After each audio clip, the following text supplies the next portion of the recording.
Yes, people, Black Eyes TV back again, bring you that information as we start our global journey with a UK Caribbean link-up show today. It's going to be a big one. Are you there, Mr. Riggs? Hey, hi. Riggsy, can you hear You us? hear me? Yeah, I can. Oh. Hi, everyone. Hi, BushMama. Yes, I dare. All right. Let's kick him. We'll give Terry a moment to get his mic up. Yeah, today, people, you with us, Tel? Yeah, we can hear you now. That's okay. So let me just give a quick introduction on what's happening today, people. As you know, we're doing this link up around the world, and I think we have a bit of a feedback, but that's okay. Yes, you're a little bit loud on this end. Okay, so yeah, I want to do an introduction to all the link ups around the world as much as possible, because we need to uplift and rise our people to where they need to be. So people, today, as I always say, today I need you to go to your GoFundMe, or go to the GoFundMe page, UK USA link up, and give us a form of a donation, because we're going to do something big in June, as you know. But today we're going to talk about a lot of things today, because like as we know heard about Les Brown and his issues and his problems that he's going through, and knowing how to provide these things for yourself, knowing what problems that we're going mentally, spiritually, and physically, we need to go back to that form of nature. So we've got someone fantastic who is based in St. Vincent. This is why we call it the UK Caribbean Link Up. We're reaching out to the rest of the world as much as possible. So Mama, BushMama, come on. People want to know who you are, and they want to hear that voice of yours. Hi. What time is it there in the UK now? In the UK, it's 10 o'clock. Okay, wow. Okay, it's late, but it's about 6 o'clock here. Hi, people. My name is BushMama, and as Terry just said, I've been traveling around the Caribbean for the last year and a bit now, and I was in the UK, and I wasn't happy in the UK, and I remember how cold it was in the UK, and a lot of us that are in the UK have been talking about going home. Like, you know, a lot of us have actually transitioned and gone into Africa or gone back to the Caribbean, but you know, home is wherever the sun is for us, because we're some people. Do you know what I mean? Wherever there's sun, for me, I'm in the Caribbean, and people say that, you know, home is Africa, but right here, since I've been in St. Vincent, and the deeper I've gone in the research and the history of the culture and the tradition, and with the ancestral side of it, that West Africa is right here. Do you know what I mean? When we think about the tribes, you've got the Yoruba for the Nigerians and the Ifa. Right here, we have the Garifuna. So where I am now, I feel so at home. And I knew that the UK had served its purpose. Now, for me, the UK is really about making money. And I'm not about making money anymore. I'm trying to make a life. And I realized that trying to make money, it was preventing me from making a life, because I was always chasing the money and I wasn't chasing the life. So I decided that I would make a change in my life. So it was a very difficult decision that I had to make, because when I was planning to make this, it took me about a year to plan it and save and stuff like that. My mother got sick, and I was like, oh my, this is not happening. This is not happening. This cannot be happening. And in my hearts of heart, I was like, she's going to be okay. She's going to be fine. She's going to be, you know, I'm going to, you know, she takes my bush medicine, you know, she's going to be fine. And I'm a qualified master herbalist, and I'm also a qualified nutritionist. And when my mum took sick, it was a very, very, very, very difficult experience for me on many levels, because one, I knew she was going to pass away. She was going to transition, because I'd met somebody in Brixton who actually said to me that, he said two things to me, actually. This is how the ancestors, they speak, and this is how they have been speaking throughout my whole life.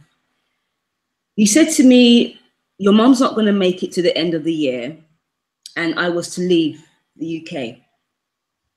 And when he said those two things, one was joy and one was pure sadness. But I knew that the two were linked, very much so linked. You guys still there?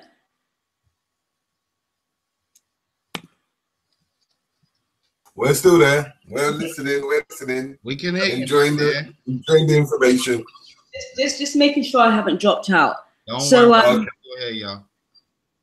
When I decided to really face and accept that this stranger who the ancestors spoke through to me, it was time for me to start moving. Time for me to, and this happened before my mother even took sick. My mother passed away of Alzheimer's, and the last year of her end of life was beautiful, but yet it was so painful.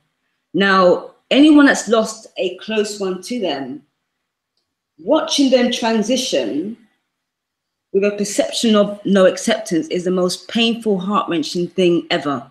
But the moment you can accept. Oh, look at this now. Listen, people, this evening we have been experiencing a whole heap of technical difficulties. Today is a UK Caribbean link-up show. Yeah, and there's been a heavy rainstorm over there, yeah.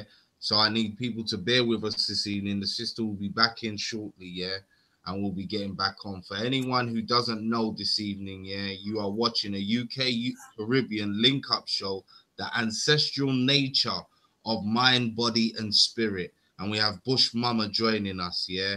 We've been having a few technical difficulties of keeping her online. She will be back online momentarily, yeah. In the meanwhile, let me just tell you people, look out for Black Ice stores coming soon at the end of this week. We are launching, yeah, products from across the community. Yeah, we got your Sarnetta crew, yeah, coming true as well in the June. We've got the Sarnetta TV Awards that our brother Terry was telling you about earlier on that we will be attending and reaching. And again, the GoFundMe for that is there. So support. But again, this evening, you're going to have to bear with us because we've had these dropouts from before till now. She will be back on.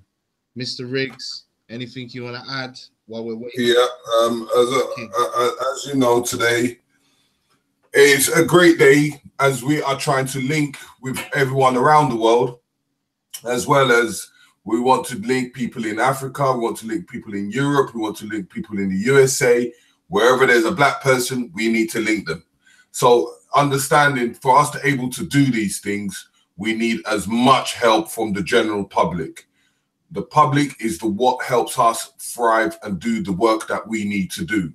So like as Richie was saying earlier on, and understanding that we are trying to raise money so that we can take 20 to 30 people to the US to represent the UK in every aspect, whether it's organizations, whether it's religious aspects, whether it's on forms of business and trade, or just simple networking, because we need to be one unit to able to move forward as one powerhouse.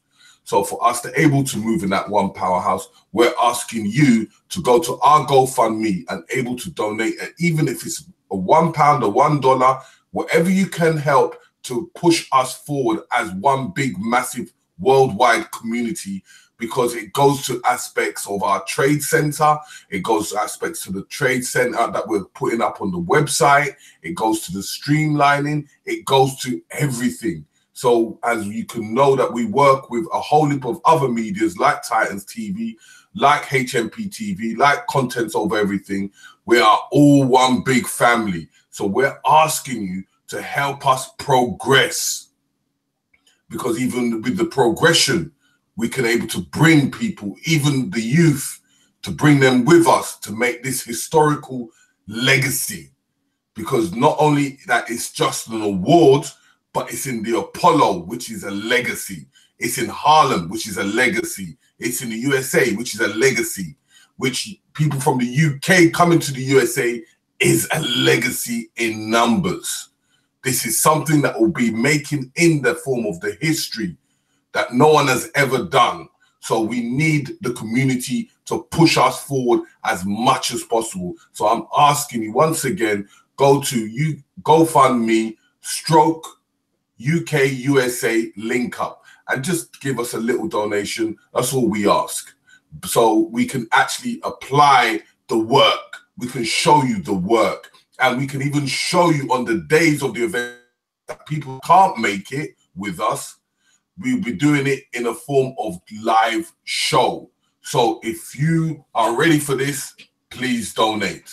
But other than that, we have many other shows coming on. We've got a Moorish Paradigm. We've got Gambia tomorrow.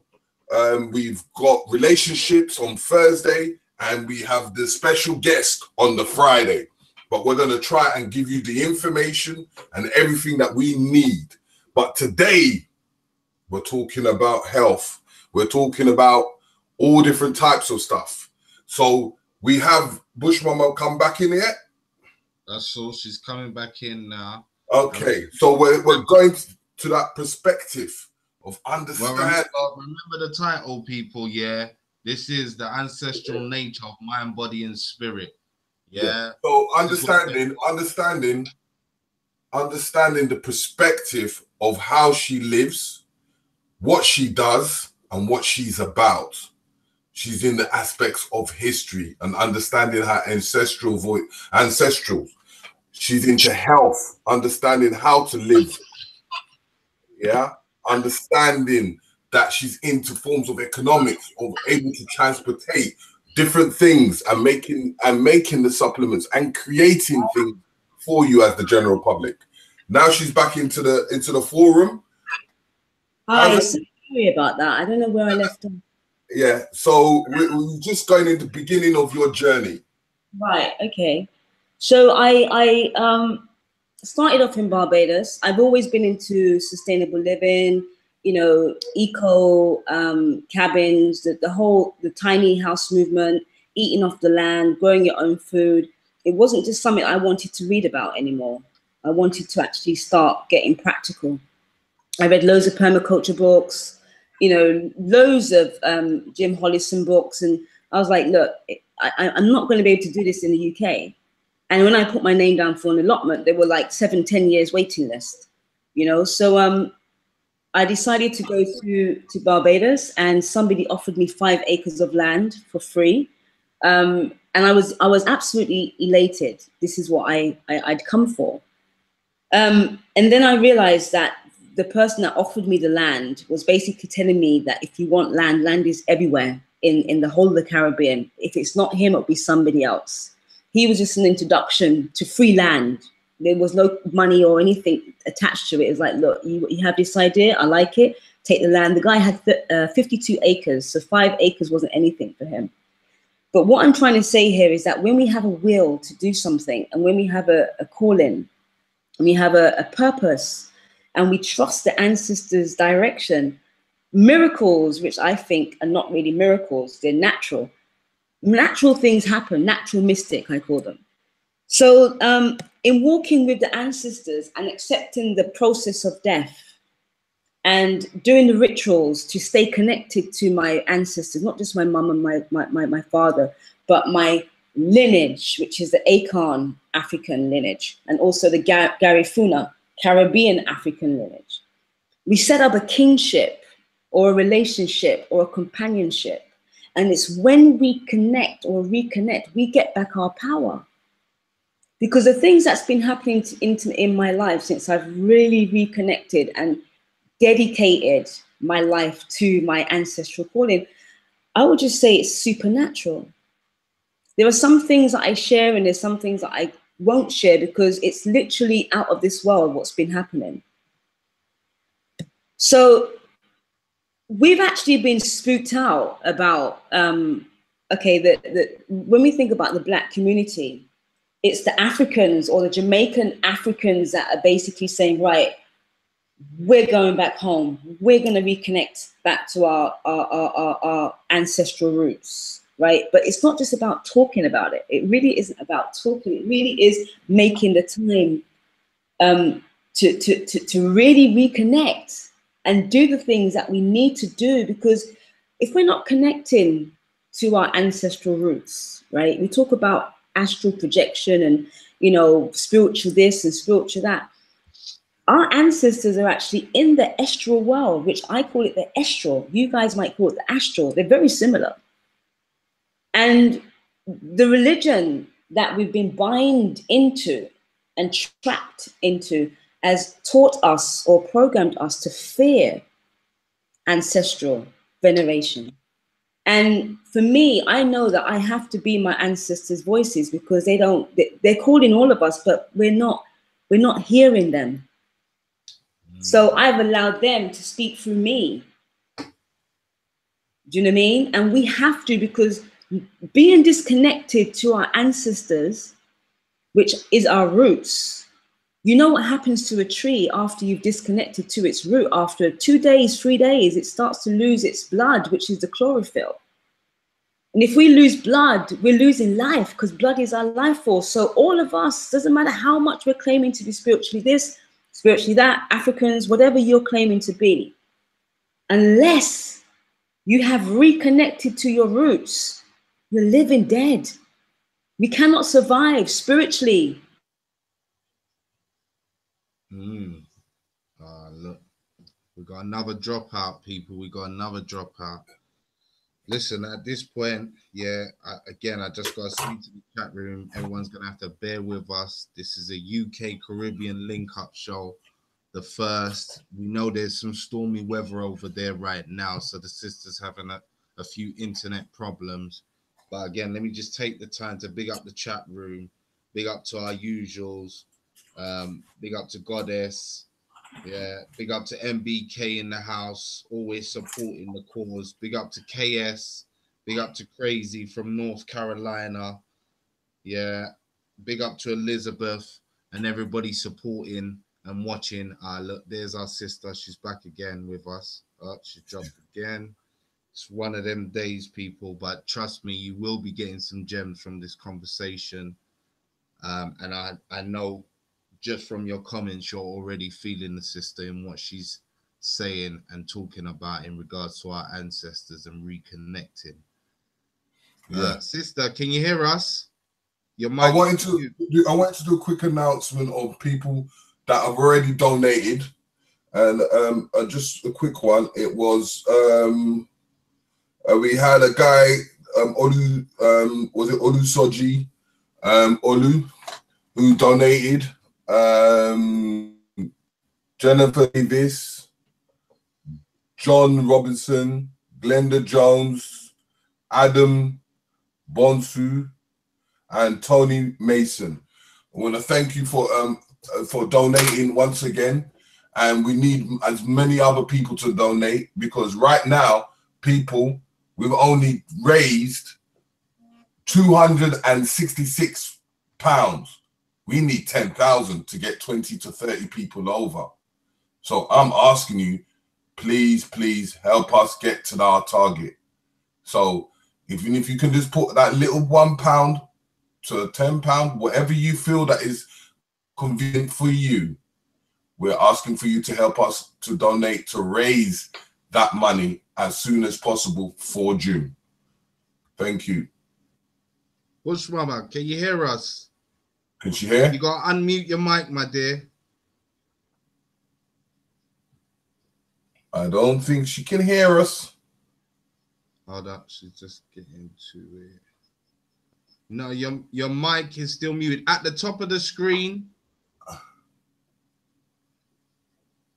you'll see the options come up. Where you disconnect from the call, it's the mic symbol.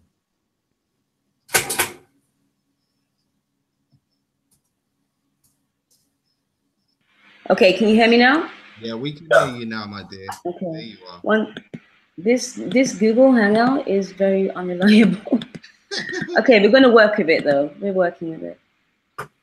Don't worry. Can you see my screen? So far, they're resonating with your talks and they're waiting patiently for more. Can you hear me now? We can, yeah, my dear. Okay. Yeah. Cool. You need to go back to your screen sharing. It's gone back to your normal screen. Okay. If you're ready to screen share. But yeah, you can continue on your conversation that you was having.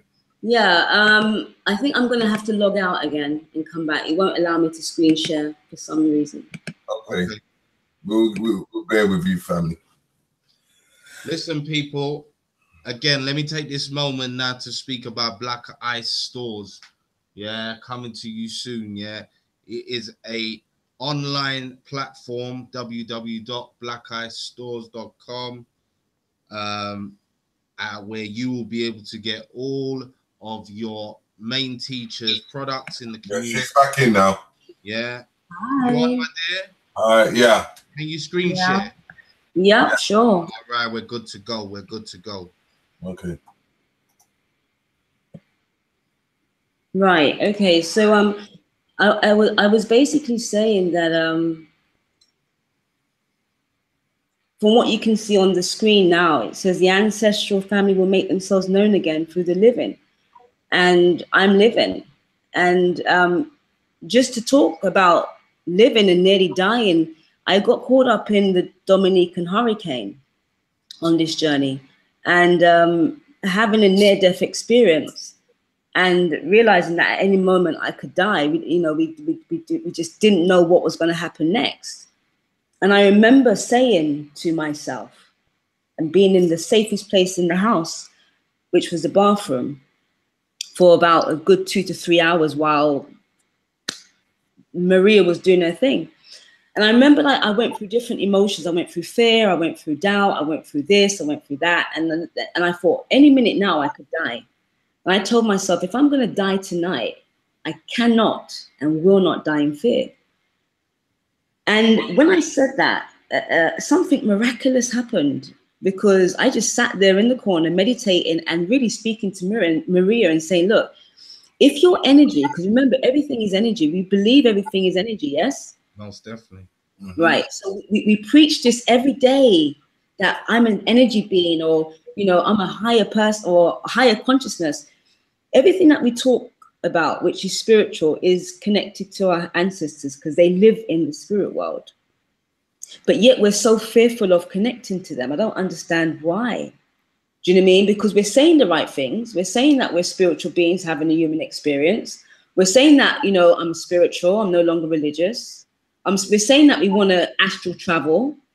But when we're saying to connect to your ancestors, like daily, make it a ritual, just like brushing your teeth, we don't commit to that. And then we wonder why we're not evolving spiritually, why we can't get to a certain level, why we've reached plateau, because there's a missing link. Do you know what I mean? Now, I've got a webinar coming up, and this webinar is really going to break everything down from A to Z, because as much as we've gone into certain religions and certain African spirituality or whatever, there are certain spiritual protocols that we have to abide by. We have to implement into our lives. We cannot reconnect into the astral world until we've even protected ourselves. So people have entered. I've had a lot of people, since I've been putting this out, have come to me and saying that they have certain spirits, unwanted spirits in their house. They can't sleep at night, or things are happening to them. And the first thing I ask them is that, what spirits have you opened yourself up to? If you're going to call on your ancestors, you're going to call on your lineage, you need to know them. You know what I mean? You need to know them. And most people are calling on their ancestors just because it sounds good, or it's a way that everyone's going. We have to be very mindful, because we are entering into a different world. So the webinar that I've got coming up it's really been guided and directed by my parents and also by the ancestors. Okay, so there's 3 types of ancestors, okay? We may not have known this. You've got the biological ancestor, you have your spiritual ancestor, and you have your territorial ancestor. Now, I'm on the land and the ancestors are here. And I know that they're here because I felt them. And I speak to them and they're speaking through me. Now, when I came on this land, I couldn't just come on this land without addressing the guardians of the land. And I addressed them and I said to them, if you don't want me here, because I'd planned to be here a long time, if you don't want me to be here, make me have the worst sleep that I've ever had. Just make me have the worst sleep. And that night, the first night I slept on this land.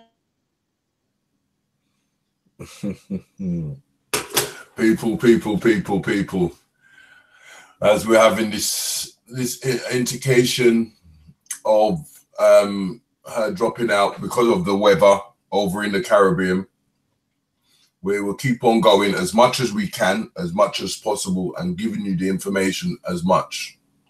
Listen, as I always say, is that when she comes, we will give you the information. But I just wanted to tap onto the forms of understanding where she's coming from and what she's about.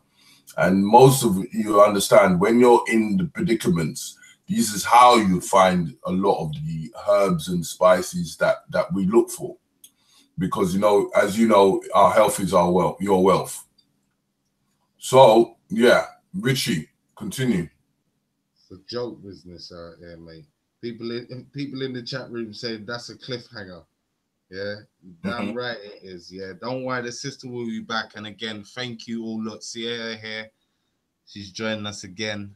At least the time drop us again a lot shorter. Again, bear with us, people. UK Caribbean link up, first one of its kind for us. Having a few technicals, but we are trying to crack through it and get that information out there. Sister, unmute your mic so we can hear you. We can see your screen.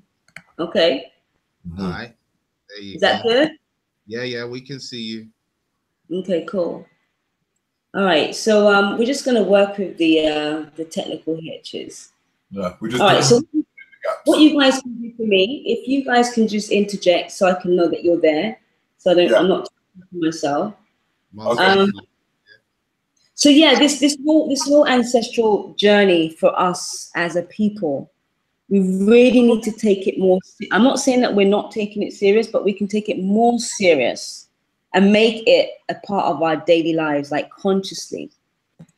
I've also written a book. I can go back to the other screen. The Ancestral Veneration workshop will be taking place on the 4th of February, online, obviously, a webinar from 4 to 7. Now, it's going to be an A to Z learning, and there's a lot of people that are coming towards my direction and asking questions about how to set up an altar. That's almost like stage 4. Stage 1 is getting to know your ancestors. Who are they? Their motherland. You know, what are they about? What are their personality all about? Imagine, would you call on your aunt who was verbally abusive when she was alive? Now she's in transition. We wouldn't call on her, because I wouldn't call on her if she was alive. So why would I call on her now she's on the other side? This is why we have to really be mindful who we're calling on. What are their personalities like? And not all elders that pass over to the other side are worthy to be venerated.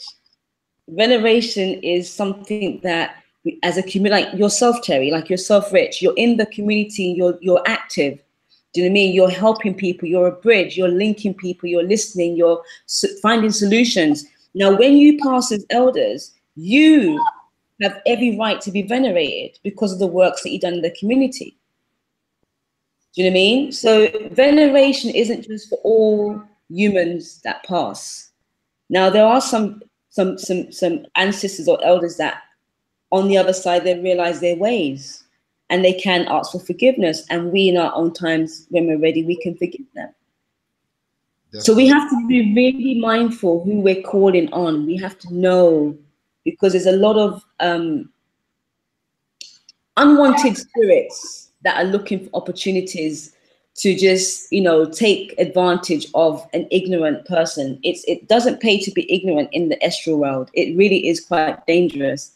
So the book that I put together is basically, it's like a how-to guidebook. It's very, very simple, very basic for someone that wants to get into ancestral journey, veneration, or that's afraid of it because they're coming from a Christian background.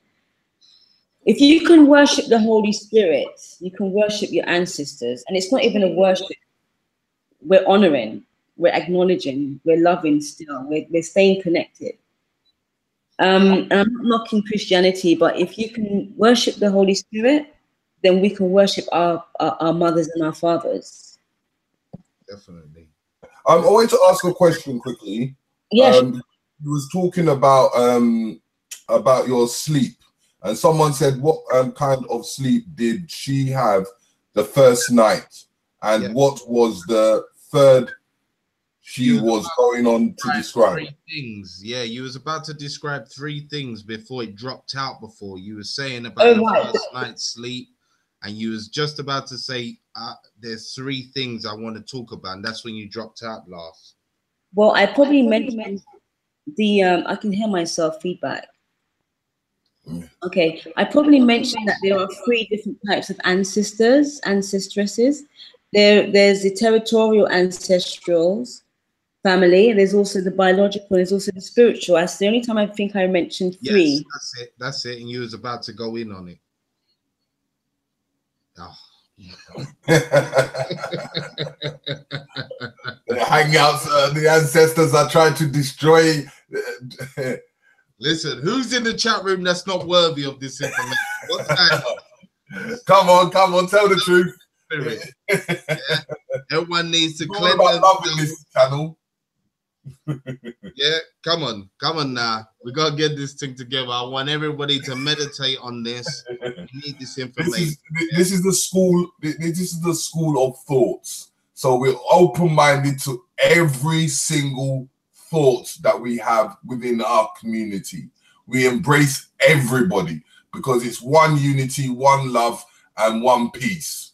So for us to be able to get together, we need to have an understanding of every individual person.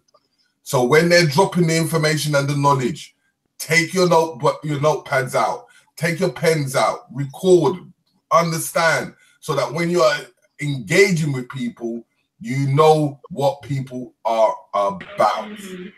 Now we've got, as we was talking about, you was going to do the breakdown of the 3. Can you hear me? Yeah, we can hear you nice and clear. Okay, good. I was basically saying there are 3 types of ancestors, ancestresses, and there's another thing I want to stress. I want to really say as well. Okay, is that we have to acknowledge the ancestors and the ancestresses. Okay, because the ancestor represents the masculine representative, and the ancestresses represents the female. Just like there's God, there's goddess. Just like there's priest, there's priestess. It's like there's shaman, there's Shiva. So we have to acknowledge that there's the 2. So the 3 different types of ancestors that I'm talking about, ancestresses that I'm talking about, is a territorial. You hear me? Yeah, we're still with you. Right, they're the guardian spirits of the land. They're always there. They never go. They're always there. And then we have the biological, our parents. They're always there as well. Even if we don't want them to be, they're always there.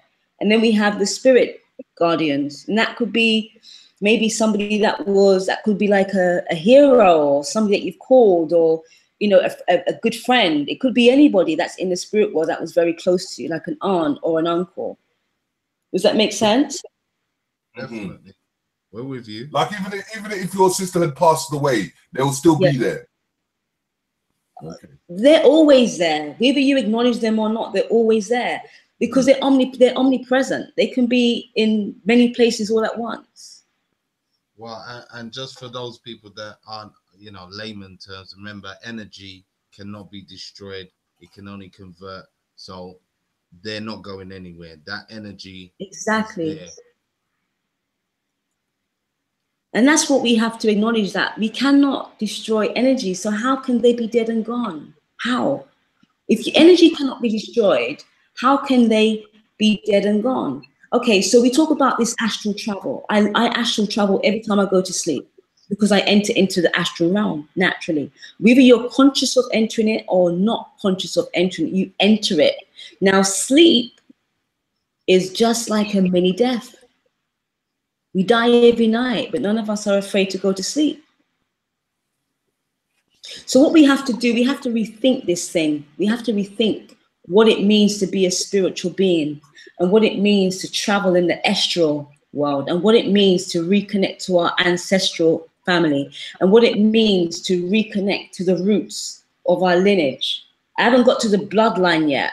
I'm still on the lineage, the line of age. When you put the line and the age together, you've got the lineage, you know? So it's so much. I realize that I'm going to have to do classes. I can't just do one webinar because the webinar is actually 3 hours, but it can't be taught or shared within 3 hours. Does that make sense?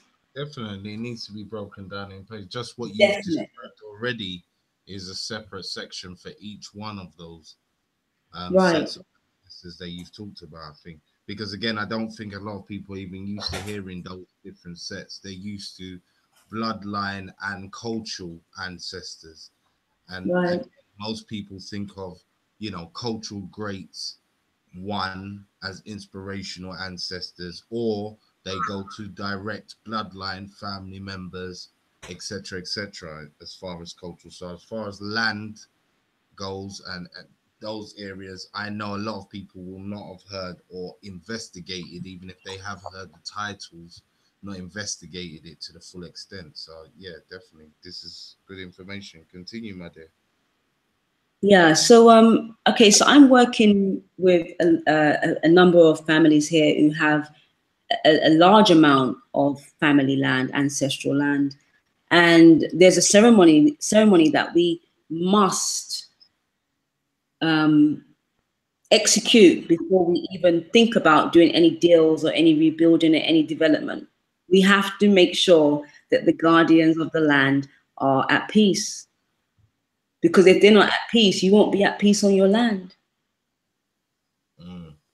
Do you know what I mean? They're always there. They live there. And even when you're gone, they'll be there. Well, let me ask you this, yeah. Let me ask you this question in regards to the diaspora, because we know we've got many brothers and sisters that are not on our natural lands, so to speak, whether it's the Caribbean, whether it's Africa, and other places around the planet. But for us in Europe and other places, even our USA brothers and sisters, yeah, when you talk about the ancestors of the land not being happy, like how do you go about that? Is that something you can even tackle when you're in the UK, when you're in the USA and these places that are culturally or known as, you know, quote unquote white lands? Does that make a difference? How do you balance those sides off for those people in those areas? That's a really good question. Okay, so we know about telepathical conversation, don't we? Right. So if I think about you long and hard enough, eventually we're going to make contact somehow in the physical. That's how it works. Okay. So they say wherever attention goes, energy flows. So if you're even thinking about your ancestors, you are already contacting them wherever you are in the world. And wherever they are in the world, there is no separation between you and them. No land or no sea or no mountain can separate you, because they're energy, remember? They're right where you are, and you are right where they are. There's no separation. So when I got my calling, I knew that I had to leave that land to continue the work, because the direction was on this land. I could not perform and facilitate my work in the UK. Now, I don't know how long I'm going to be here in the Caribbean. They haven't given me a time yet, but the work is just begun. You know what I mean? So for me personally, there's protocols that we need to understand.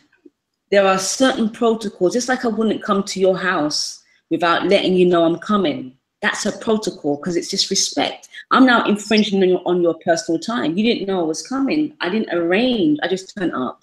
I myself don't like that. Do you know what I mean? In the Caribbean, they do that all the time. It's norm. But there's protocols. And as you see, it's norm for the Caribbean, but it's not norm for in the UK. We have to learn different customs. You see what I'm saying? What one tribe would accept, another tribe wouldn't accept.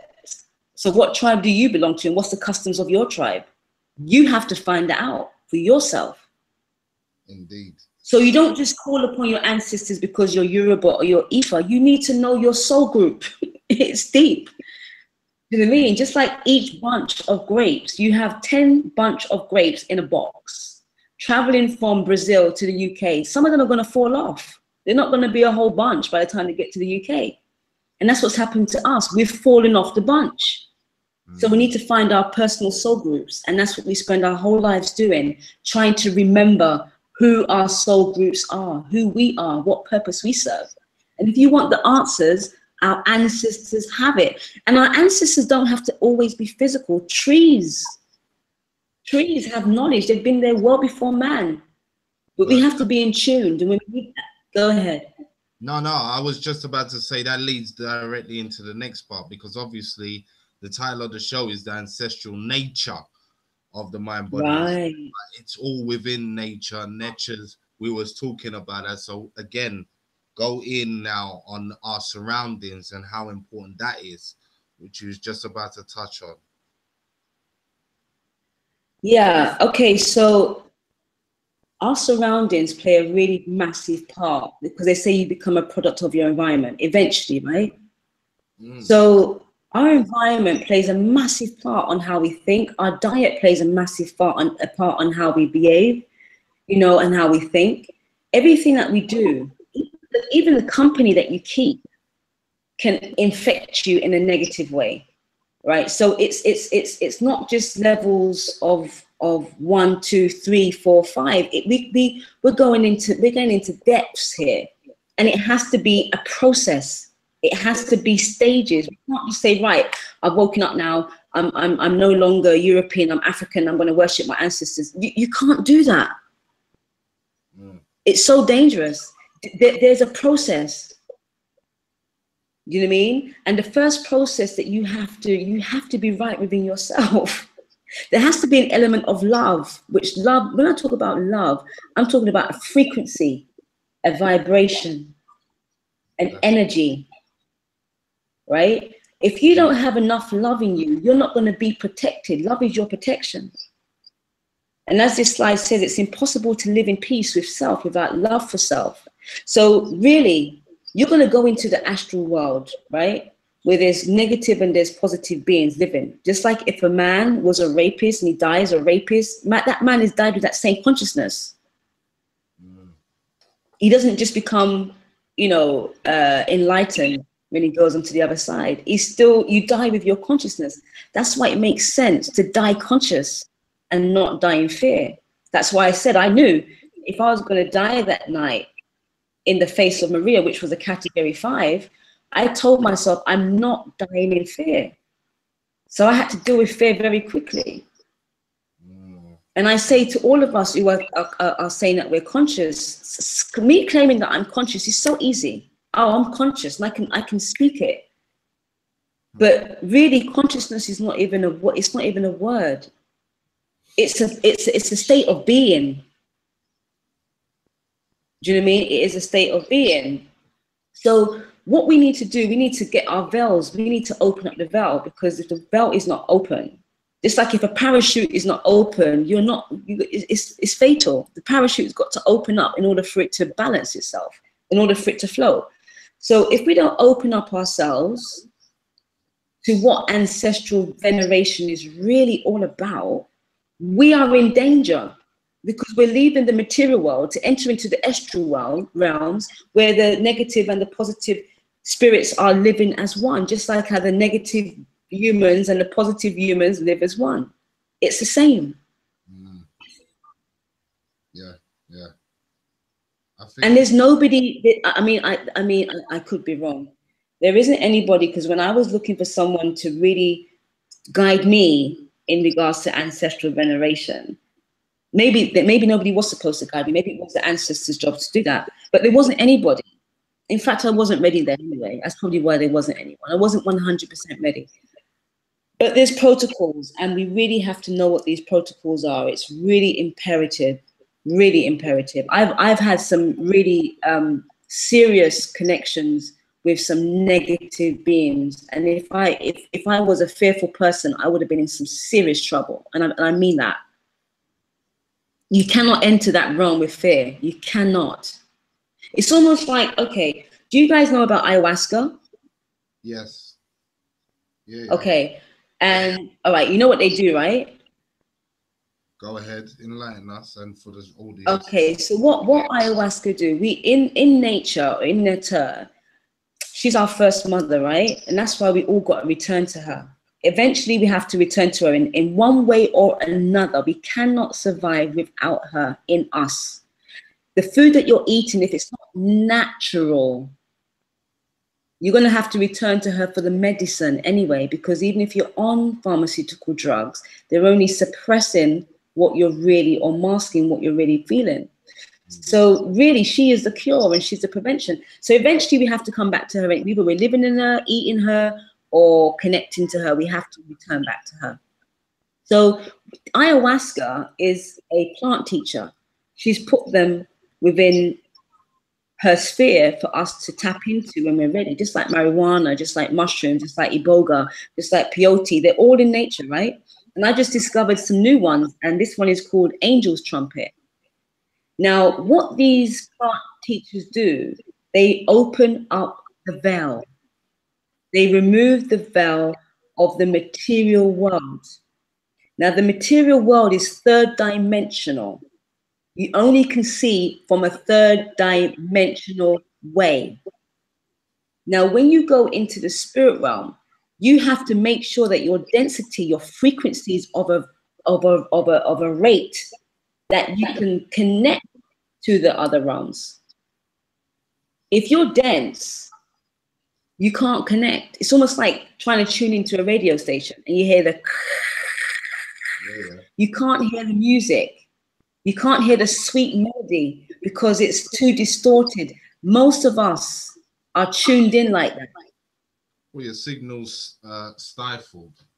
That's exactly. But then as we start to clear out, because you know we're conduits, right? The body is a conduit, just like copper. It's a conduit.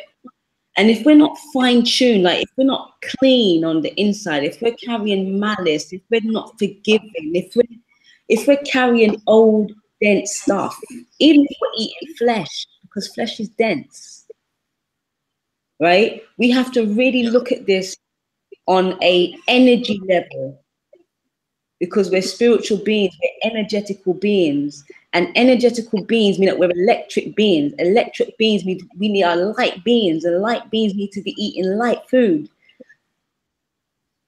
You understand? So it's this ancestral realm, this ancestral veneration. It's more than just reconnecting to the ancestors. It's making sure that you are a clean channel, that when they speak to you, the message that you get is not distorted. It's 100% clear, just like how you can hear me now. Very clear. There's no distortions. You understand what I'm saying. The communication is open.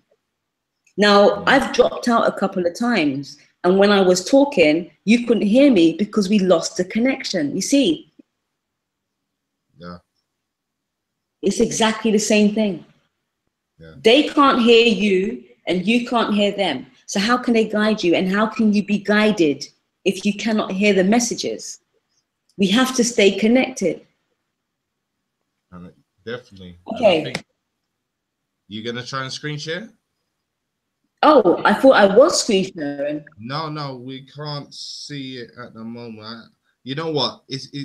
I wouldn't even stress right now. It's not showing, but this is a nice dialogue, and we won't even stress to drop out again. This has been a nice dialogue. But I was about to say as well, what you was talking about is reflection of the Kemetic text, where, you know, heart on the scales, keeping your heart light, based on how you interact with your surroundings on a day-to-day basis, And that allows you then to channel.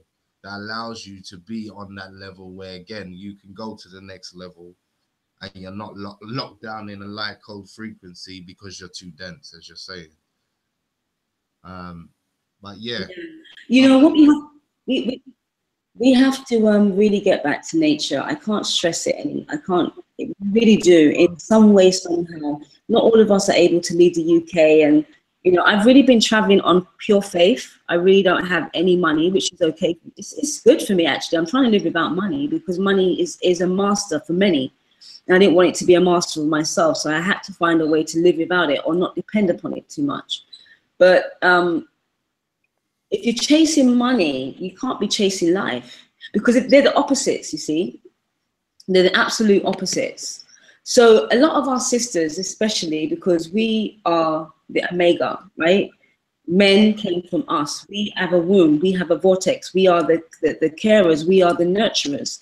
We are the mothers, okay? And when you think about Mother Nature, Mother Nurturer, Mother Netter, it's one, they're the same. So I'm really happy that a lot of our sisters are actually waking up because we're going to be the ones to help the brothers also embrace this tradition. It's natural. And, you know, we cannot be spiritual and conscious without the connection to our ancestors. It's impossible because you can't live a spiritual life without being connected to your roots. Just like, look, we're only one molecule different from chlorophyll. Hemoglobin and chlorophyll are very much so the same. They're one molecular structure different. One. What does that say to you? We are nature. Nature is us. So if the same way our tree, I harvest bush medicine all the time, and I have to really do some serious perception changing when there's one particular plant that I really have a problem harvesting it, as much as I know one of my formulas need it. And that is the Mimosa pudica. It's also known as a shame plant. The shame plant, as soon as you touch it, it goes in, it moves. So when I'm harvesting it, it's almost like I'm conscious that I'm taking this because it's showing me its emotions. It's showing me that it's alive by moving. So when I uproot it, I know it's dead. But it's a sacrifice because now I take that sacrifice and I make bush medicine with it. So we're a living sacrifice to not be connected to your roots. It's a sacrifice that you've made. We have to find back those roots. We have to. It's imperative. It's definitely important to live in a natural synergy to our environment. I think that's one of the key elements when people talk about Kemet and, you know, these grandiose moments of our culture. Again, I think people forget that one of the things that makes it accessible for everybody, regardless of whether or not you're king, you're queen, you're a normal worker, a family worker, whatever, it's these dealing with environment and dealing with your people that sets up the learning curve and understanding your place within nature. It doesn't matter what you find yourself doing within life, it's understanding those two key elements, as you're saying, your interactions with your surroundings and with your people then. Yeah, that's where it's absolutely that's to kick back to your ancestors, because again, we're all going to become ancestors one day. Definitely. Absolutely. I wanted us to tap onto something on the form of on the health, because understanding that the foods we're eating and the way we're living at this precise moment and the influence of the foods that we're having out here, which kind of is making a lot of people sick mentally, physically. So I just wanted you to give us a little breakdown on anything like on the herbs and things that you have that can actually help enhance people. You see, I refuse to put plasters on my clients. I won't give them plasters. Now, I can give herbs to deal with the situation, but There we go. When the vital information comes, they always try to snuff us out. Doing good, people. Again, for those who are just tuning in, big up to the chat room, big up to Purple Glitter, big up to Farouk, yeah, big up to KS, all the others that are tuning in, yeah. But I mean, at this point, people who don't understand, this is a UK Caribbean link-up show, yeah, hence why we're having certain issues. It's dropping our signal, but we've had some good information. Today's show is the ancestral nature of mind, body, and spirit. Yeah, and we're talking with BushMama, straight from the Caribbean. As I said, Straight from St. Vincent. That's right, live from St. Vincent, giving us the lowdown on being one with your surroundings, understanding your ancestors, yeah, and working in tune with them. Yeah, and that's what we've been dealing with today. It's been a powerful show. There has been a few technicals, but again, the numbers are still going up. Peace to Lady Ace. Peace, peace, peace, family. Here's BushMama again, rejoining us. Can you hear us, sister? She's just coming on. Okay. But yeah, as I was always explaining, is understanding that your health is your wealth. No matter what money you make, no matter what you do, if your health is not in proportion, you're going to always have a problem. You now have to look at yourself and ask yourself how old you are, right? And then look at a car and put that age upon that car. So if you're 30 years old, your car is 30 years old, and that means you're 30 years old. So then look at the both. How would you maintain a 30-year-old car? Would you just keep on putting junk into the car? Or would you cleanse and maintain and service the car on a regular basis? So just think about yourself as that car. Is she back in? That's all. Sister, can you hear us? We can't hear you at the moment. We can see your screen. Yeah, you're back in. Is that okay? Yeah, we can see your screen now as well. Screen sharing nicely. Okay, cool. Yeah, Terry, I 100% agree with what you've just said, huh? But yet again, how can we eat right if we don't feel right? And how can we feel right if we're not eating right? Okay, I want to break that down. Okay, a lot of us, we comfort eat. Okay, why do we comfort eat? What are we comforting? And most of the times when we're having comfort foods, they're not good for us. But what's the culprit, or what's the culprit? What's there? What is causing us to need discomfort? Could it be the fact that we're disconnected from our roots? Because no matter how much we try, okay, we'll do fasting, or we'll go on a vegan diet, or we'll do this, and something still isn't right. What is it? We're trying so hard, but something still isn't right. And if we're all honest with ourselves, we would admit that. Maybe not to me, but at least admit it to yourself. Doesn't matter what you're doing, there is something that is still missing. I felt that myself. And it's the connection to our spiritual family, because we're spiritual beings, remember. Take away our human flesh, which our ancestors have left back to Neter. It's back into the soil. It becomes a tree. It becomes the earth. It becomes the world. Everything is recycled, reused. Nothing goes to waste. Nothing or no one. Because there's only one. When I see you, Terry, I'm seeing me. You're just manifesting as male. And I'm manifesting as female. Or let's take it on an energetical level. You're manifesting as masculine and feminine. I'm manifesting masculine and feminine too. Do you know what I mean? So at the end of the day, if we start looking at ourselves as what we really are, maybe it'd be easier to reconnect to the roots. Maybe we're so attached to the human side of us that to reconnect to the spiritual side of us, it's so damn difficult. So we can start to eat better when we're in nature, number one. Because when you're in nature, the frequency, the ions in nature, it neutralizes all the acid anyway. living in a city life, right? The city life is, it's okay. I'm going to show you. I'm going to bring you fast forward. And I'm going to show you a picture. Look at this.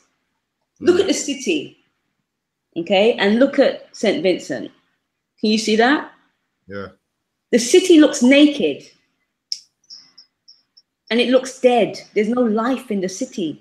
But then if you look at St. Vincent, you can actually look at and see life. Now, what these capitalists have done to us, and we've fallen for it, they've taken us out from the nature. That's where all of our, whether you're African, Caribbean, wherever you come from, originally, your lineage, they were in nature. And they convinced us to come out of nature, which is our placenta. It feeds us. You know, a baby can't survive without being fed, you know, inside of the mother without the placenta there. So nature's our placenta. They took us into the city, and we've been surviving in the city. I don't know how we've even survived so long. That's why they put parks there. They have to have parks because people need to have that break. Definitely. Definitely. Every so often you go into the park, you feel what? You feel that peace. The moment you come out of the park, you hear the traffic and the noise. You're like, oh my God, you can feel the difference. Mm. So we're living in a dead zone. The city is a dead zone, and it's for dead corporations. They're the ones that live in the city. If you're not a dead corporation or a dead corpse, that's what a dead corporation is about. They're corpse. They don't have no emotions. They have no feelings. They'll have you working 9 to 5 until you die. They'll just replace you when you die. You know, so we have to take charge of our lives. We have to decide what you want. What do you want for your life? I know I didn't want this life anymore, but what are you going to do about it? We don't have 3 years. We don't even have tomorrow. So we have to work now. We have to make things happen now. Do you know what I mean? And this, it's like an exodus that's happening. And Bob Marley said, Exodus, movement of Jah people. The Jah people is a God people, us people, we people. And there's an exodus that's been happening for a long time. A lot of people have been running to Africa, like literally running, like they can't wait to leave the UK, like giving up everything. I think why? The difference of value of life. This is why, again, I think in the media, obviously, we've all heard these comments from this Trump guy about shithole countries and all this kind of behavior. But again, this speaks to the picture that you're showing. It's a value system. We've been taught to value the city dynamic, the sprawling wastelands of industry over the life, the acres, you know, all the answers that we need are right there. And again, what people fail to understand is the city dynamic cannot survive without the bush life. Exactly. That is still tethered to it. It's just that they're suppressing you from all those nutrients. Yes. But it's the same thing as look at any of your forefathers or mothers in the form of the Caribbean or in Africa, and you understand that they live much more longer in the village than they will live in the city. Absolutely. And you know why? The frequency is different. Exactly. So when we kind of look into certain things, even when they transported us from Africa to the Caribbean, and they still put us in that Caribbean environment, and look how hard we worked in that form of chopping the sugar cane, but we're still in the forest, we was working as hard. But now in the city, we're coming to be laid back, we're becoming to be lazy, we're becoming to be tired, we're becoming to be stressed. Yes. You can see the differences. Yeah, it's serious. I mean, when I look at this picture, I feel really sad. You know, I feel sad that people don't realize that you're living in a dead city. Mm-hmm. You know, there's no life there. It's all concrete. It's all smog. It's all like corporations. Corporations runs the city. Imagine you're amongst dead people. At least in nature, there's no people, right? But you have life. There's life all around you. Do you know what I mean? Let me ask you a question though. Some people say because they have to work their 9 to 5 and they have to do what they have to do within their 9 to 5. How can you advise them in forms of coping while they're in that environment? You can't cope without your truth. Would you say that they need holidays at least once or twice a year, or as much as possible? That's just like another plaster. I mean, okay, a coping mechanism. For those that can't leave the UK, you need to at least go into nature. I know the cold can obviously prohibit that from happening. But even if you put your fingers in some soil in your plant and consciously connect that way, even if you change your diet from a meat-based diet to a plant-based diet, not a vegan diet, because we're having this tainting with vegan food. Now, we don't want them to get vegan food because most vegan foods are coming in packages right now. We want plant-based, which don't have a package. That's the kind of food we need to be eating. A plant-based, plant-based is plant-based.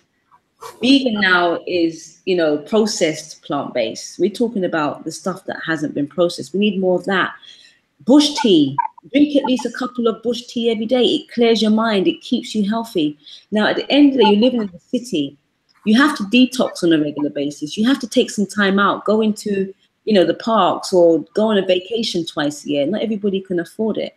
But you need as much nature as possible to balance yourself out. Also, your truth. If you know that you're not happy in your job and you're not happy working a 9 to 5, you're the only one that can make a change. You have to do it for yourself because nobody else is going to do it. Mm. Do you know what I mean? A lot of people want the change, right? But they're fearful of the unknown. Definitely. It's always a constraint. That's where that word enlightenment comes in. Yeah. For sure. Listen, I was asking you earlier, about your epiphany moments in you realizing that you wanted to do what you're doing. Do you want to speak on that for the people? Like, let them know, like, what was the moment for you when you thought to yourself, okay, I need to start this journey, or what happened, or what was the process of thought that you went through at that time?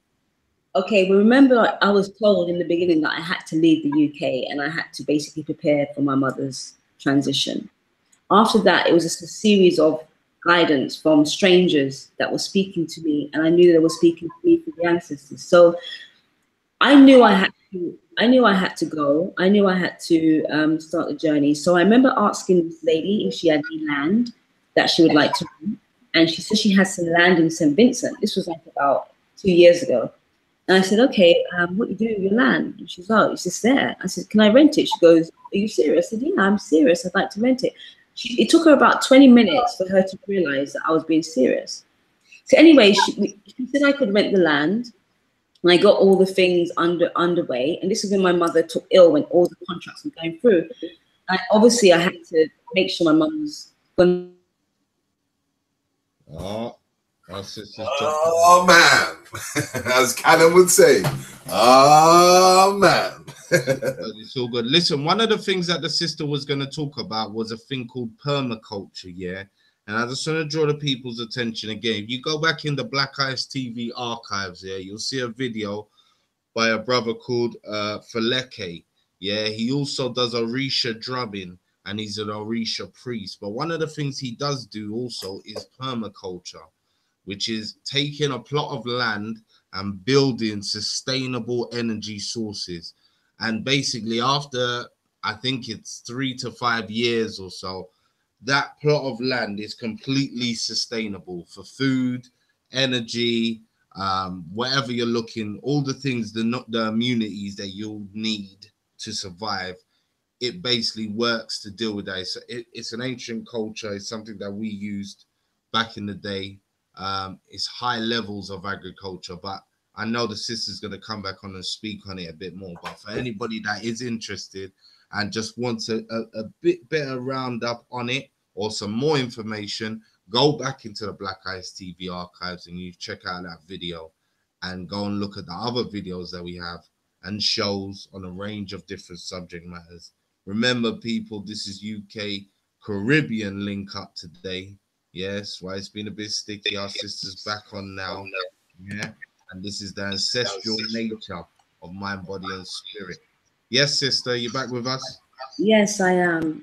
So the epiphany moment is when this woman took my idea, and she decided that she didn't want to give me the land anymore. So I diverted and I went to Barbados. I helped a lot of people there. I built an eco cabin from reclaimed wood and bamboo and pallets, and we lived in it for about 2 months. And then we decided that it's time for us to travel again. And then what we decided to do, thanks to Airbnb, let me skip forward. This is our little cabin that we, like I said, it's very simple because we want to live this life, right? It's a 2-bedroom. We want to live this life. We say, okay, we've been watching enough YouTube videos, these tiny houses, like, hey man, I need to build one for myself. So as you can see, can you guys see it? Yeah, we can see it. Okay, so this is a cabin, and it's called Backyard Barbados because it's in literally in someone's backyard. Okay, but this is what it's about: being creative with small space. And that's what tiny house movement's all about. You're working with really small spaces. And so what we now do, we rent it out on Airbnb to other eco tourists or people that are into this sustainable lifestyle. Now, the slide that I had before was create a business that feeds your passion, right? Now, we're all business people, whether we realize it or not. We are business people, right? We're very intelligent, we're intellectual, and we're intuitive. That's natural for us. And our diet, it messes with that intuition. We have to be very mindful that our diet is cutting us off from our own selves. So if you can create a business that feeds your passion, then you're always going to be in business because your passion never dies. So most of us are in business for money. Never be in business for money. Be in business for passion, because you're always going to be in business if the foundation or the groundation is passion. Now, I have a passion for nature. I have a passion for everything natural. I have a passion for being independent. When I mean independent, means that I've just built my own house.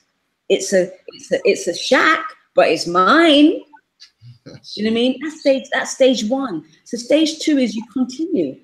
Okay, so now that business is now working for me. When I'm not using it, somebody else can use it and pay me to use it. Do you know what I mean? So while I'm traveling, that person who's also traveling is paying for me to travel.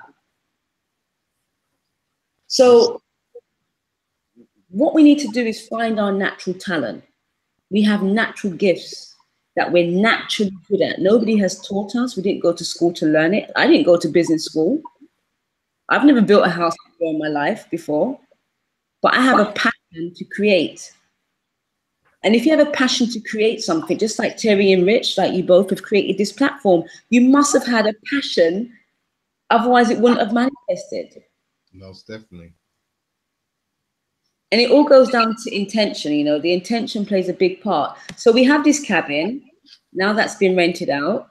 And the epiphany moment was, oh my God, wow, I can continue traveling for the rest of my life if I have these all over the Caribbean. Because now I can just have people rent these cabins out, and I'm living sustainably, and I'm helping other people to live sustainably. And I've just got enough cash. I don't want more than enough, because more than enough is not needed. I just need enough. Do you know what I mean? Money's not going to master me like that. And temptation has come, but I'm standing on my ground. So I make enough money to support my. There we go again. This is an ongoing battle. And we're going to keep on pushing it because we're not going to get defeated, people. So understanding where she's coming from and looking at the demographics, that you can just go anywhere in a hot country and build a little small shack, a little place It doesn't have to be big. You don't have to have a mansion, but having a small place in 12 countries, that is an achievement. So, and it becomes your business and it becomes your creativity. Understanding what you can do. It doesn't take millions and millions of dollars. It can just take the small amount of money and building these small little shacks. And then you can convert it into form of a business, which it even gives you the opportunity to even able to travel. Look into our past, understand what our ancestors were doing. When they were traders, they never stayed in one place. They traded all around Africa. We did it in the Caribbean, and we keep on trading. But now she's back. She's back again. Yes. Yeah. We're not gonna get. You have to have patience with it. Yeah, it's the what they call the man-made nature. Exactly. So yeah, we all have a. I mean, just to cut my journey a little bit short, when you have a calling on your life, no hurricane can take you before your time.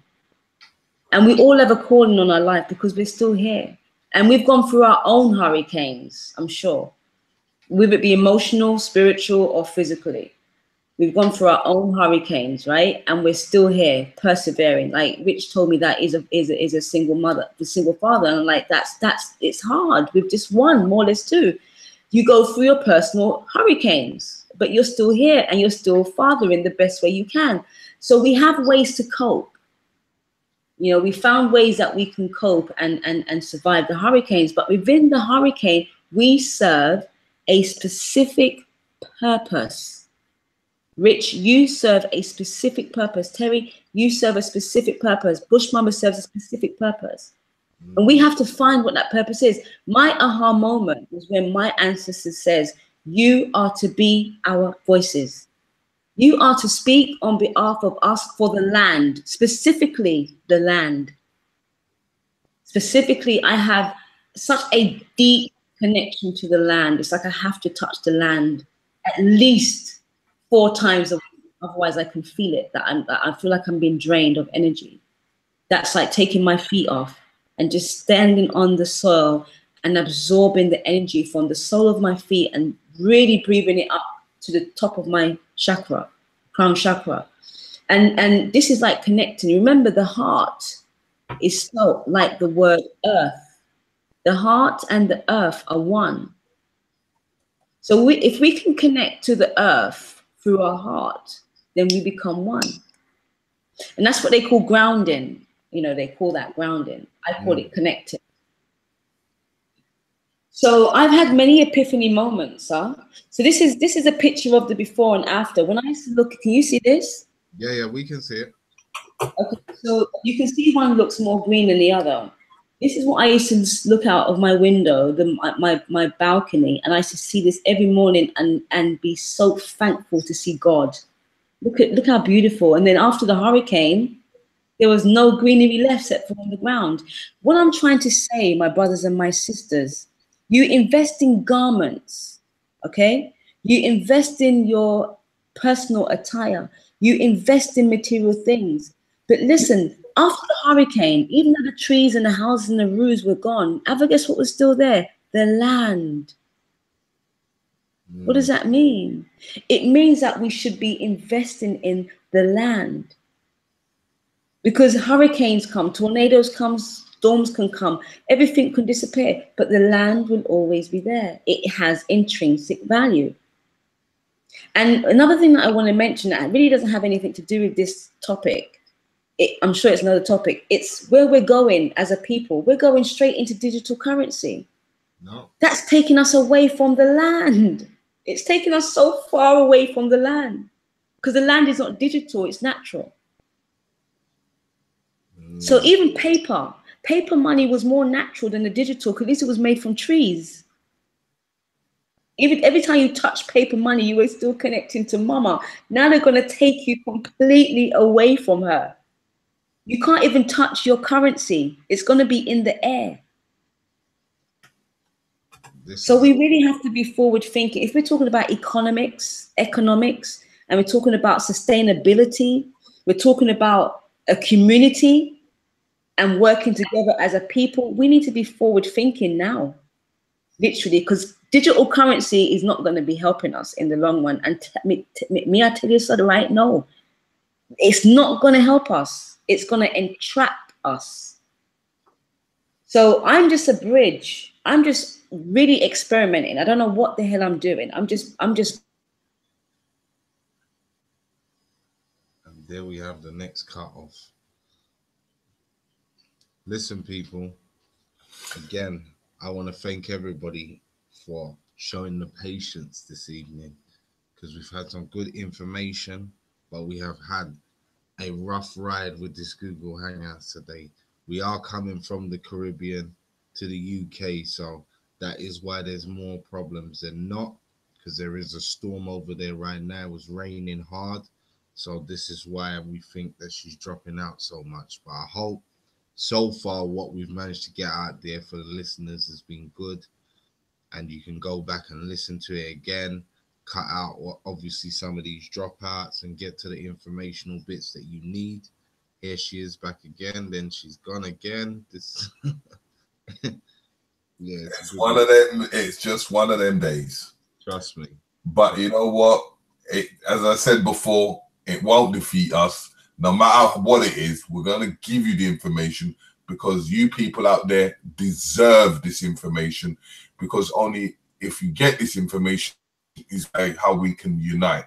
And we're always saying, you know, information is key, but at the same time of getting the information, you need to pick up the brochure, you need to pick up the book, you need to pick up the info and listen, so that you can able to utilize it and make your own personal decisions. Yeah, so that's just back in again. How are you guys? Yeah, we're just waiting on you. We're just having a discussion with the general public. I hope your viewers have a lot of patience. Oh, Listen, of course. They've been hanging on and waiting and still supporting the show. So wow, amazing. The information is vital. Absolutely amazing. Thank you so much, viewers. I know you can't see me. One day you will, but right now I'm not dressed to be shown. But okay, so I really want to show this next slide. I was put up after the hurricane happened. I really didn't know where I was going to go, what I was going to do. I was right now, my dear. I'm sharing it? No. I'm not? Go into screen share. It's just okay. black. I've been trying to share it, but it's not allowing me to before, but now it's black.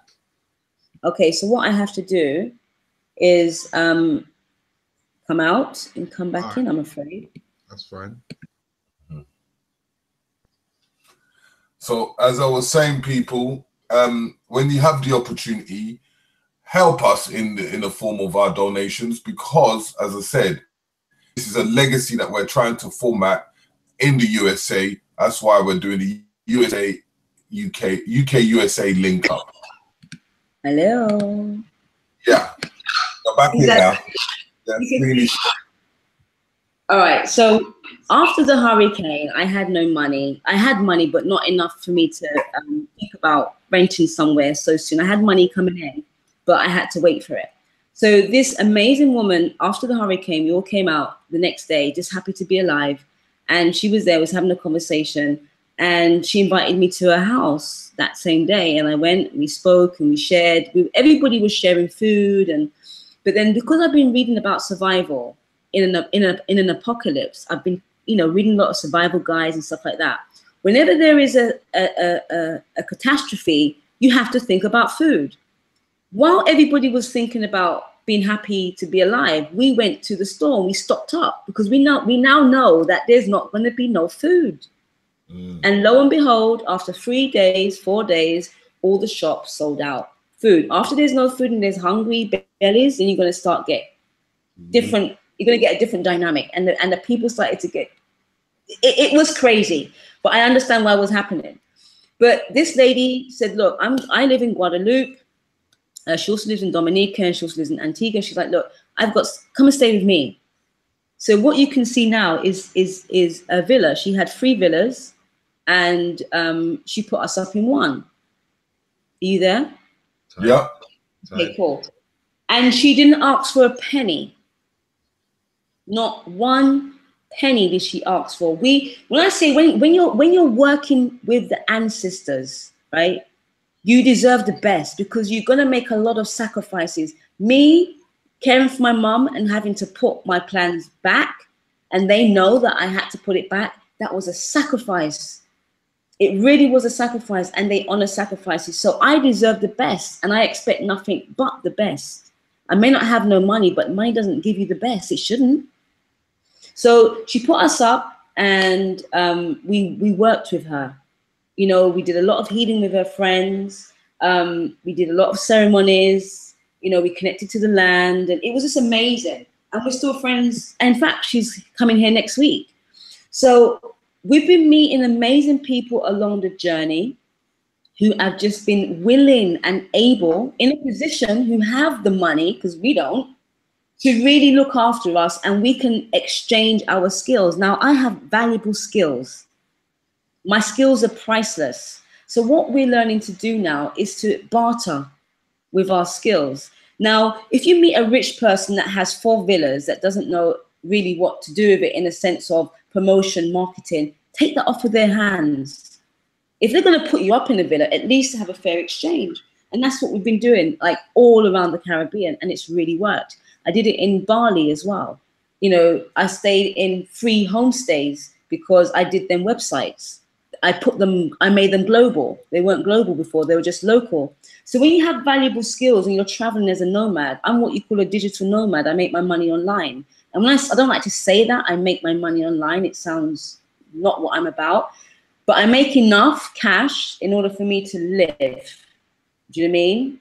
I don't buy clothes. I have about 4 outfits, if that. They're all worn and torn. I just recently got a dressmaker to make me some new stuff.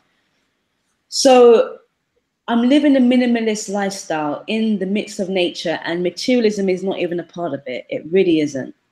It's too separate. Listen, so, I hear that. Let me just say this though.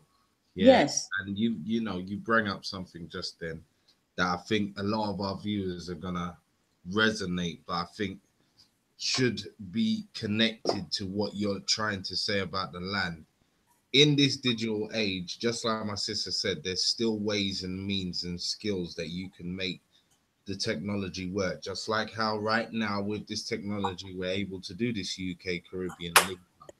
Yeah, but there are ways and means, again, in which you take those skills, the materials and the technology, and by remembering that it's all based on us, the natural you, as a human being, your structure, all of your natural functions of your body, yeah, understanding those blueprints, yeah, will allow you to again harness those skills in the technology world, even harness some of those cryptocurrencies that people are now involved in and investing in, but always channel it back to the natural state, back Definitely. to the land. You get me? Because as she said, it's got intrinsic value, and when all the computers turn off and all said and done, you'll still be looking for a plot of land to set up your pitch and live. So this is the real universal principle that we're trying to get across to the people. It's not a case of, you know, everybody disconnect themselves completely. But again, if you understand that the blueprint of that city is again built on that natural oasis that you see before you in those pictures, yeah, there's no city without that natural setting. Yeah, get that into your head. Then when you move, whether or not you're trapped in this city zone, you'll know how to channel it back to what's important. We only have a certain amount of time, and time is literally running out. By the time you wake up and by the time you go back to bed, it's time to start a new day again. Everyone can see that time is literally running out. So what that's saying is that where we're heading to, time is no longer needed, because time is a man construct. And plus, we're all on the wrong time anyway. We're all on the Gregorian calendar. We're all on the wrong time. Our biological clock is all, you know, here we wake up with the cocks. Once the cocks crow, we wake up. We try to go down early. Do you know what I mean? Like 9 o'clock, 10 o'clock. Maybe I'll push it even to maybe to like 12 o'clock. But being here now, my body can't work like that no more. I've got to lock off by a certain time. So I feel like I'm now getting back into the natural rhythm. Do you know what I mean? So in regards to converting your digital or converting your currency, your paper currency, your fiat currency to intrinsic value like gold, silver, or land, right? They don't lose their value ever. Okay. Definitely. We only have a certain amount of time to do it. So while everybody's distracted with crypto, the Chinese and all the rest of the other races, they're buying the land. The Chinese own half of Africa. The Chinese own at least 2/3 of Jamaica. You know what I mean? Chinese were in Dominica, like running for their lives after the hurricane, like literally trying to get out, you know. But at the end of the day, what I'm trying to say is that we are being distracted on purpose by design, and we can't see that. We can't see that. Go ahead. No, I was just saying it's like how the Americans are buying up all the gold as much as possible. Right. So they're buying a lot of these people are buying more resources than invested in Bitcoin. Because if Bitcoin was the greatest thing for them, they would have invested their money in it a long time ago. But the resources is the main critical point. So I understand where you're coming from. Yeah. I just want us to really start thinking naturally, not digitally. If we can start thinking naturally again, because what's happening is that we are in a digital world. We can't deny that. The fact that we're having this conversation, it's happening because of digital, right? So we have entered the digital world, but we must find the balance. We can't go all over to the digital world and, you know, disconnect completely from the natural. So the more we start thinking digital and less natural, we're going to move over to transhumanism, because transhumanism and these robots that are coming out, they're all digital. They're not natural at all. So if humans lose their natural touch, we're finished. Yeah. Literally. And we're losing it because we don't even meet face to face anymore. We meet online, and online is all digital. We're not even seeing each other. We're not even hugging each other. We're not even embracing each other. Hey, see you on WhatsApp, yeah? That's it. We, slowly but surely, we are becoming transhumans. And we're not even knocking on our next door neighbors for a toilet roll. Exactly, right? No cup of sugar. Them. No, but we don't want to mention the sugar now. That's why she dropped out. One of our demons. That's why she dropped out. But you know what? As I said, I was saying earlier, is that we're asking for you to able to donate as much as you can. We need equipment. We need to go live. We need to make a legacy. And I'm just asking you to just donate that extra pound or that extra dollar or whatever it is that you could donate, or even come with us to the States and celebrate, because we need to acknowledge our ancestors, our elders, our new generation, and ourselves. That's what it's about. So just go to the GoFundMe UK USA link up. That's right. Now she's back in again. Hi. Oh my dear. Yeah. What were we saying? We was talking about lack of technology. Yeah. Connecting ourselves to technology so we don't become transhuman. Yeah, we got to catch ourselves, because we're really heading there. And you can see this iWatch. You know the digital is getting closer to the wrist, right? It's getting closer to the hand, right? Remember it was a card. The debit card. Now we've got the iWatch, which is on the hand. It's getting closer. This new digital system is getting closer to our hands.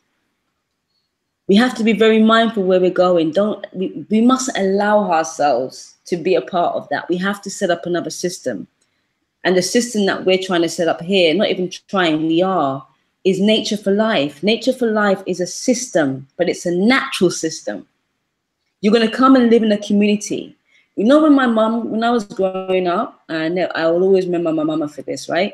She would make a family pot of food, and we'd eat, but two people on the street, we used to go and take a pot of food wrapped up in a dishcloth to keep it warm, to go and deliver the food. We shared. That was community living. Do you know what I mean? We've lost that. So Nature for Life is about bringing that community living back, knowing how to deal with conflicts in the community, because we're all not going to get along, but we've all got to live together.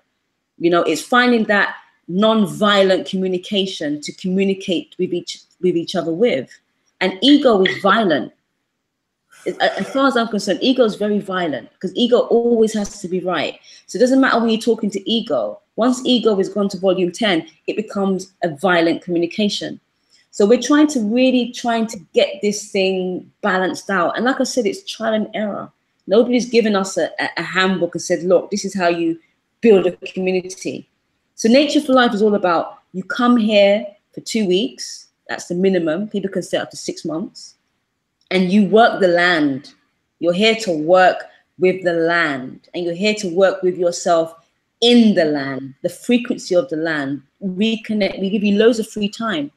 You know, but you're on a schedule. You wake up, meditation, you have your breakfast, we have group meetings. If there are any conflicts, that's the place to air them out openly and transparently. And then let me ask a quick question though. Sure. But if you have a male or a female that has multiple children, and right. but they hear this idea, but then they're saying, I can't really leave my children. Or is there any format of bringing their children with them? Yeah, I mean, it all depends on how many children. So we have to make sure we can accommodate how many children and how old the children are. Okay, because where we are situated, we're literally, one side is all ocean and one side is mountain. Do you know what I mean? So if the child is under a certain age, then that parent would be fully responsible for that child. Yes, we have boundaries.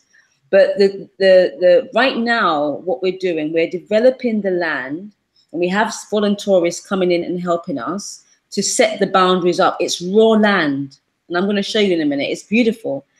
So we will be receiving a parent maybe with a child or maybe 2 children, but right now we're not able to accommodate that because we don't have the boundaries.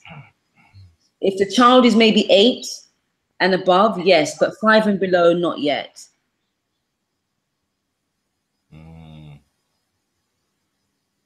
But it's coming, it's possible. I mean, like I said, we're working on the 4-bedroom house at the moment, and then we're going to have tents outside. Once the tents go outside, we're going to have 10 tents. So, I mean, like, I don't know if have you guys ever slept in a tent before? Yeah. Yes. Was that Rich? Yeah. What about you, Terry? Yeah. Terry. Yeah. You've been in a tent before? Where have you gone? Okay, so sleeping out in a tent is amazing, and I would really highly encourage people to do that, especially in a safe environment. So when we start putting the tents outside, then that's going to be a different dynamic. But it is all about you coming here and connecting to the land, connecting to yourself in the land, sowing, reaping, you know, maintaining the land, meeting the locals, going onto the locals' farms and really helping there as well. Basically, you're coming here to help. Do you know what I mean? We're helping you and you're helping us. That's a fair trade. It really is. And you know, the program that we're on, it's really affordable, because you go to Jamaica for example, and you're going to pay at least between $40 and $60 for a room on Airbnb, and that's all you're paying for. No breakfast, no experience, just a room and a local experience, because obviously you're saying the locals, but you're not going to get the farm experience, you're not going to get the vegan cooking, you're not going to get the community, the meditation, you're not going to get none of that. So we're actually the same price as that room. for all of that involved. You get a complimentary tour as well with one of the most amazing park rangers. I'm going to introduce you to him now. This is Rasto. His name is Irasto, but we call him Rasto. And he is the park ranger of St. Vincent, and he knows bush medicine, he knows the ancient sites, and he loves to share his, you see his smile? That's his heart. Do you know what I mean? So he's passionate about it. And I just want to work with passionate people that are not just about the money. You know, he will just take you on tours just because he loves to talk about nature. Do you know what I mean? But we pay him his worth because he's priceless. So at the end of the day, we're setting this up so everybody's working with their passion. Now, this is Nature for Life. It's an authentic volunteerism. Volunteering, you're volunteering and you're a tourist at the same time. You want to give back. Now, most of us, we go into the country, we don't even know the locals. We stay in a hotel. We got this all-inclusive.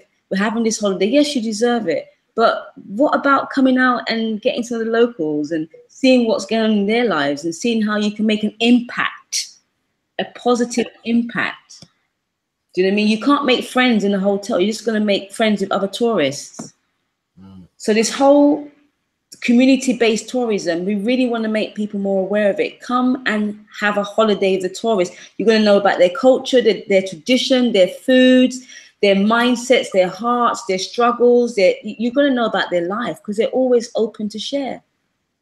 And that's what I love about the life that I'm living and traveling to different islands. I get straight in with the locals. I know them by name and I'm getting to know them by nature. And they really have implanted so much onto my life that I wouldn't have got from being in a hotel. Do you know what I mean? So we really have to rethink this whole thing about, you talk about economics. Where's your money going? If you go into a hotel, you're feeding the corpse. If you come into a homestay or a farm stay, you're feeding the local person. And when you feed a farmer, you feed his family. So we talk about keeping the pound in the black community, but you're still feeding the corpse. If you're staying in a hotel, you're still feeding the corpse. There's lots of homestays and farm stays all over the Caribbean that we're probably not aware of, but we're going to make that known. Most definitely. Serve, contribute, engage, and give back. That's what we're about. And give the details of where everyone can find you. Yeah. Okay, so it's natureforlife.world. You can. I've put all of the websites on each of the slides. It's nature4life.world or the BushMama in Zion.wixsite.com. She dropped her. Listen, people, all of her details will be in the description. In fact, I believe most of them are right now. So if you go to the description for the video, you can find all the different places to find her in association with what she's been talking about and trip over there and staying over there and how that all works. All of those details are in the description. It's been a sketchy one today. Yeah. Been a lot of dropouts, but we have been coming straight from UK to Caribbean today, St. Vincent. So thank you for bearing with us so far. Riggsy, go on. Yeah, as I was saying, is understanding the aspects of how we're breaking things down, understanding from the history of Ancestral, understanding the foods and things that how we to live our life in forms of health, understanding that mind and spirit and that motivation, understanding the forms of economics. These are the things that we're breaking this down with. So yeah, as she's got back to once again, where did we leave off from? Yeah, she was giving us the description of how to contact her. Yes. I was just telling the people as well, most of the details are up already inside of the description for the video. So even though you're telling them verbally, it's here. It's on the screen. Yeah, so it's on the screen and it will be in the description box. Okay, so yeah. Now you can see that is BushMama in Zion, and you just go to the website, log in, help at one, teach one, learn from one. Yes, I. So in closing, my dear, what would you like to leave the people with? What are your final thoughts before we wrap this particular show? And I want to thank you for sticking with it, because again, I know it's been a first for you trying to muscle through this dropouts. That's fine. It's teaching me patience, huh? and really just accepting digital for what it really is. It's unreliable, and we're looking about sustainability, and it's not sustaining us very well. So digitals will always have faults. Yeah, exactly. So I understand it. My last words would be what it says: grow or remain captive. You know, and growth, it comes in different spurts. And we really need to really be honest with ourselves, like really be honest with ourselves. Like, hi, Rich, how are you? Oh, I'm okay. When Rich really isn't okay. Now, you don't have to tell BushMama that you're not okay, but you must tell somebody that you're not okay. It's a form of peace. Yeah, I mean, we've got a lot of pride, huh? We don't like people to know how we're really doing, but I want to tell your listeners or your viewers today that transparency is very powerful. Very powerful, because nobody has nothing over you when you're just bare. Do you know what I mean? Nobody has no power over you when you strip yourself bare. And to strip yourself bare, it's very difficult. But my last words would be to grow. And if you've grown, grow some more. And if you've grown some more, continue growing, because we're energy and we're infinite and there's no limits. The fact that you want to limit yourself means that there's a block. The fact that you feel limited and you feel like there's no way out, there's a blockage, because we're infinite beings with no limitation. The only thing that's going to limit you is your perception. But take away that, you are an infinite entity, energy being. So we must keep on growing, constantly growing. If you think about weeds, right? If you have a beautiful garden with flowers, weeds to a gardener is not, it's like a pest, but weeds to BushMama is medicine. I don't mind the weeds. I'm good at them. But weeds, they keep on growing. You pick them up this week, by next week, they come again. They keep on growing. They're infinite. There's a saying that they thought they could bury us, but they forgot that we're seeds. We're supposed to be buried. That's the only way we're going to grow. So all of the struggles that you're going through, and all of when you feel like everything's on top of you, that's where you're supposed to find your strength. So we need to grow some more, people. We need to grow, even though you've done your research and you know this and you know that, there is more.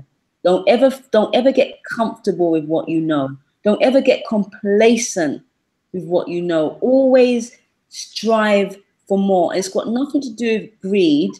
It's to do with who you are. You're enough. You're infinite. There is always more of you to uncover. You're not discovering anything. You're uncovering. That's it. Yeah. As I always say, as we come to an end to this show and we have an understanding of growing, don't put yourself in that box, because every box is a school of thought. So for you to go into one box to another, you have to able to put yourself in that position. And that's where I come with that hashtag power moves. Make that move. Say today, I'm going to do it. Not tomorrow, not in this minute. I am doing it. That's right. You know? So in that perspective, understanding, as I would laugh a bit, give us a donation and do it. Do that little power move and give that little donation to our cause. Because you know what? If you want us to build a legacy, and a legacy for our people from the community, not from corporates, not from people in politics, but from our own, showing that we can do it. And that's the power of doing power moves. So as I always say, spend black, be black, feel the energy going right through you and making that power move. Hashtag power moves. So Richie. Yes. Listen, people, you know what it is here. Support black media. Yeah, I want to big up to my fellow black media, Sunnet TV, Black Magic, Bubba TV, HMP TV, Content Over Everything, Titans TV, Jedi Respect, Callum, Gang, Sam, gang, gang, gang. Guiding Yeah. a new generation. Gabs. Yeah, like I want to big up to Red Pill, Blue Pill. Yeah, all the people that's coming on tomorrow. Don't forget, we're trying to go to the continent tomorrow. Yeah, coming live from Gambia. So we'll see how that one pans out. But again, we're moving around this globe right now. Black Eyes TV, you see the symbol. Today has been UK Caribbean link up straight from St. Vincent with our sister BushMama. Yeah, on the ancestral nature of mind, body, and spirit. Yeah, this has been another Black Eyes TV Productions. You know what time it is, people. Tune in tomorrow again for more information. It's going down. Peace. Thank you so much for inviting